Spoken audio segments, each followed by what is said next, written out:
میرے بیٹے، جس دن تو پیدا ہوا ہم نے اپنے لیے جینا چھوڑ دیا۔ ہوئے ہوئے ہوئے ہوئے، ہم تیرے لیے جیے۔ تیری ماں تجھے دودھ پلاتی تھی، میں تیرے لیے روٹی کے نوالے لاتا تھا۔ میری ساری کمائی پہلی اور آخری سب تیرے اوپر لگتی تھی۔ تجھے خوش دیکھتے تھے تو خوش ہوتے تھے، تجھے روتا دیکھتے تھے تو ہم روتے تھے۔ وَإِذَا ذَاقَتْكَ بِالسُّقْمِ لَيْلَةً لَمْ أَدْلِ سُقْمَكَ إِلَّا سَاهِرًا أَتَمَلْمَلُ۔ جب تو کبھی بیمار ہو جاتا تھا تو تیرے سرانے بیٹھ کر ہم ساری رات روتے تھے اور دعائیں کرتے تھے، یا اللہ ہمارے بچوں کو بچا لے، ہمارے بچوں کو صحت دے دے۔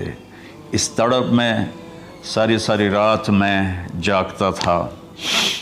تیرے لیے میں نے اپنا سب کچھ لگا دیا، اپنے لیے جینا چھوڑ دیا، اپنی خواہشات کو دبایا، تیری ہر خواہش کو پورا کیا۔ تجھے مسکرانے کے لیے، تجھے ہنسانے کے لیے میں دھکے دھوڑے کھاتا رہا۔ کبھی گرمی لو کی جھلسا دینے والی ریت، اور کبھی سردی کے سرد ہوا کے تھپیڑے، لیکن میں ان دونوں سے گزرتا ہوا تجھے پالنے کی خاطر اپنے آپ کو کھپاتا رہا۔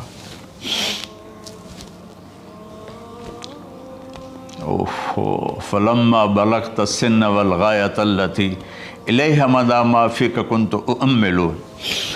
بیٹا، میں نے اپنے ہڈیوں کا رس بھی تیرے اندر ڈال دیا۔ صرف کمائی نہیں، میں نے اپنے ہڈیوں کا رس تیرے اندر ڈالا۔ میں نے جو کچھ تھا تیرے اوپر قربان کیا۔ تجھے مسکراتا دیکھ کر میں اپنے غم بھولتا تھا، تجھے ہنستا دیکھ کر مجھے دکھ بھول جاتے تھے، اور پھر آہستہ آہستہ آہستہ میری ہڈیوں کا گودا، میری کمائی تیرے اندر گئی، اور تو ایک خوبصورت درخت کی طرح بڑھتا چلا گیا، بڑھتا چلا گیا، بڑھتا چلا گیا، بڑھتا چلا گیا، اور میری بڑھاپے نے کمر جھکا دی اور میں جھکتا چلا گیا، جھکتا چلا گیا۔ میرا خیال تھا کہ جیسے میں اس کی انگلی پکڑ کے چلتا تھا، اب میری باری ہے، یہ میری انگلی پکڑ کے چلے گا۔ جیسے میں اسے سینے سے لگاتا تھا، پیار کرتا تھا، جھولے جھلاتا تھا، باغ میں لے جاتا تھا، یہ ساری اس کی تعبیرات کے اندر داخل ہیں، الفاظ میں نہیں ہیں۔ تو مجھے خیال آتا تھا جب میں بوڑھا ہو جاؤں گا نا تو میرا بیٹا بھی مجھے ایسے ہی لے کے پھرے گا،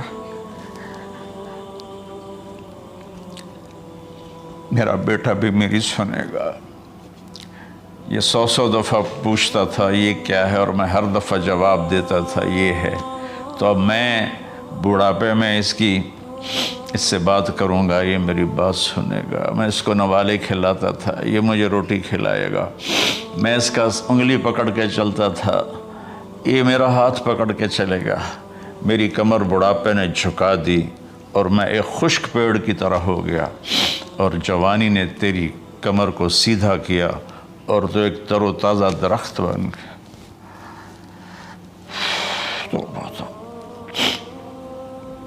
تو مجھے خیال آیا کہ میں نے 20 سال اس بچے کو پالا ہے، ابھی اپنی ماں اور باپ کو دیکھے گا، لیکن ایک دم اچانک کیا ہوا؟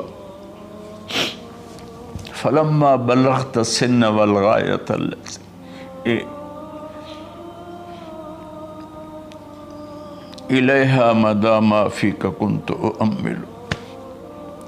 جب تو اس عمر کو پہنچا جس میں ہماری امیدیں تیرے ساتھ لگ گئیں، ہمیں بڑھاپے نے بے آسرا کر دیا، اور تیری جوانی نے تجھے ہمت دے دی، تب ہمارا خیال آیا کہ اب یہ ہمارے ساتھ وہی کرے گا جو ہم نے اس کے ساتھ کیا۔ لیکن کیا ہوا؟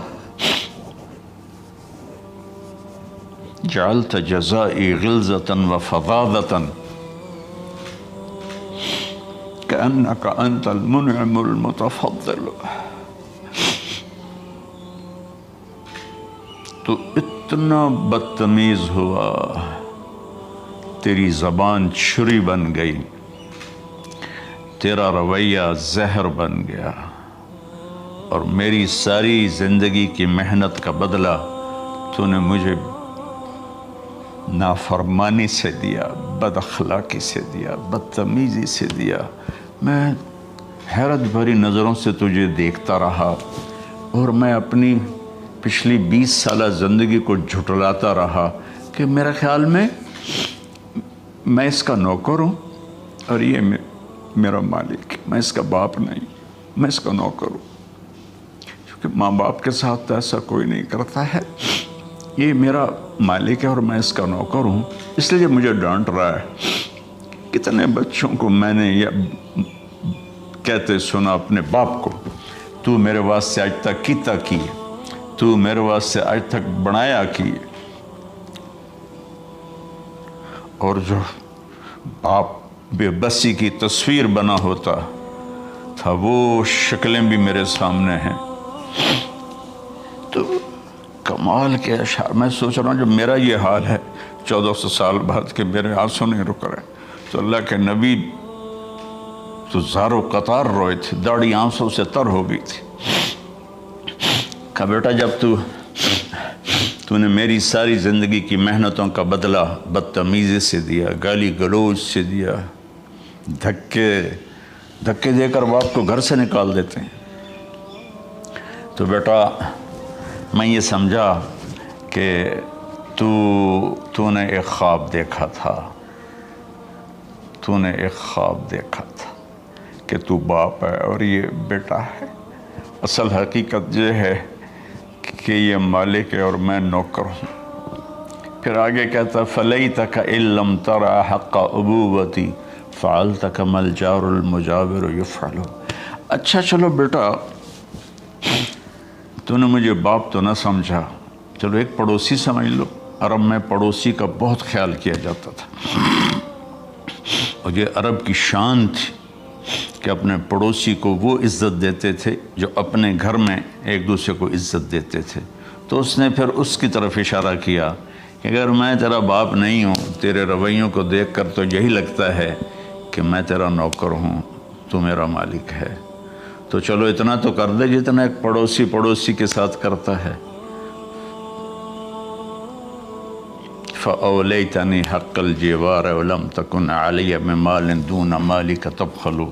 تو پڑوسی پر تو عرب خرچ کرتے ہیں، تو بھی تھوڑا سا میرے اوپر خرچ کر دیتا اور تو بخیل نہ بنتا، اور میرے خوابوں کو چکنا چور کر دیا، میری امیدوں پر پانی پھیر دیا، میرے بڑھاپے کو ذلت اور رسوائی میں بدل دیا۔